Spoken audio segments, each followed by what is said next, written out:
Global માર્કેટ્સની updates જાણીએ સહયોગી નીરજ કંસારા પાસેથી। Neeraj, good morning. કઈ રીતે આજે વૈશ્વિક બજારો તરફથી સંકેતો છે?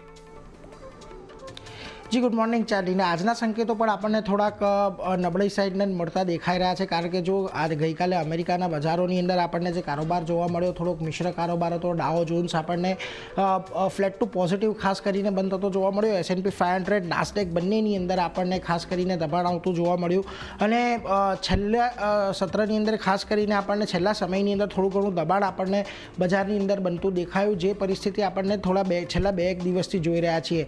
હવે સતત ચોથો દિવસ રહ્યો કે S&P 500 છે આપણને દબાણ સાથે બંધ થતું જોવા મળ્યું અને બીજી તરફ મોટા ટેકનોલોજી શેર્સ હતા એની અંદરના દબાણને લઈને પણ આપણને ખાસ કરીને ઘટાડો આવતો જોવા મળ્યો।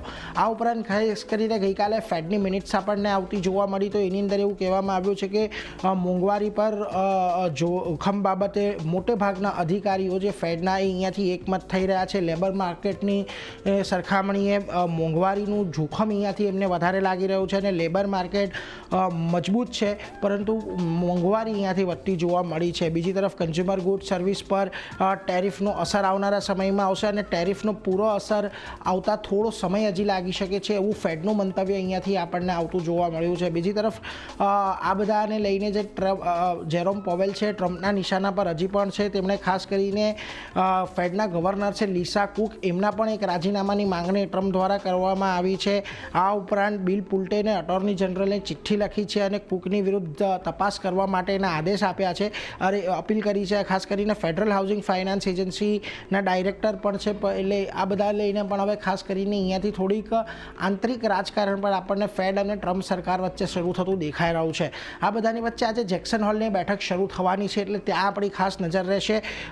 વિશ્વભરના જે સેન્ટ્રલ બેન્કર છે એ જેક્સન હોલની અંદર આવશે। લેબર માર્કેટના ટ્રાન્ઝિશનની ઉપર અહીંયા ખાસ કરીને એક ચર્ચા થશે કે અત્યારે જે પ્રકારે બજારની અંદર AI આવી રહ્યું છે એ કઈ રીતે લેબર માર્કેટને અફેક્ટ કરી શકે છે। બીજી તરફ ખાસ કરીને પોવેલના સમર્થનમાં સેન્ટ્રલ બેન્કર ફરી પાછા એક વખત આવી શકે છે, કારણ કે આપણને ખબર છે કે સેન્ટ્રલ બેન્ક પોતે કોઈ પણ દેશની અંદર હોય થોડું સ્વતંત્ર રીતથી કામ કરતી હોય છે અને શુક્રવારે ખાસ કરીને ભવિષ્યની નીતિ પર જેરોમ પોવેલ આગળની દિશામાં વાત કરશે। એટલે આ આખા જેક્સન હોલનું જે થવાની છે બેઠક થવાની છે એના પર આપણી નજર અહીંયાથી ખાસ કરીને રહેશે। હવે આજે ખાસ ક્યાં નજર રાખવાની છે અમેરિકાના બજારોને લઈને, તો વોલમાર્ટ ઝૂમના પરિણામો આવશે। આ ઉપરાંત ઇનિશિયલ જોબલેસ ક્લેમના આંકડા આવવાના છે।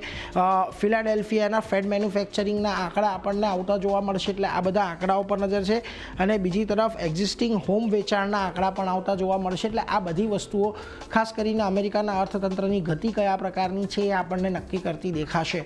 પરંતુ આ બધાની વચ્ચે જો આજના એશિયાના બજારો પણ આપણને કંઈ બહુ મોટી રાહતના સમાચાર નથી આપી રહ્યા। ખાસ કરીને નિક્કેઈની વાત કરી લઈએ તો જો નિક્કેઈમાં આજે તમને એક ઘટાડા તરફી કારોબાર ખાસ કરીને જોવા મળી રહ્યો છે।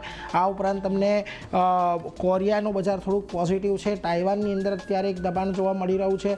આ બીજી તરફ તમને શાંઘાઈ હેંગસેંગ અને એમાં પણ જુઓ અત્યારે થોડીક પોઝિટિવિટી તરફના કામકાજ ચોક્કસથી જોવા મળી રહ્યા છે, પરંતુ ખાસ કરીને તમે ગિફ્ટ નિફ્ટીની ઉપર આવો જુઓ આજે થોડાક પોઝિટિવિટીના સંકેતો આપણને અહીંયાથી પણ મળતા દેખાઈ રહ્યા છે। ગઈકાલે આપણી ક્લોઝિંગ હતી 25,000ની ઉપર ગિફ્ટ નિફ્ટીની અંદર થતી જોવા મળી હતી। 25,083 પર 25,105 પર ગિફ્ટ નિફ્ટી દર્શાવી રહ્યું છે। 22 પોઈન્ટના ઉછાળાની અપેક્ષા છે। એટલે સંકેતો આમ તો ખાસ કરીને અમેરિકાના બજારો તરફથી નબળા છે, પરંતુ ગિફ્ટ નિફ્ટી અહીંયાથી થોડાક પોઝિટિવ ઓપનિંગના સંકેત આપી રહ્યું છે, એટલે એના પર એક ખાસ નજર રાખવાની છે। જી નીરજ, આભાર આપનો આ માહિતી માટે।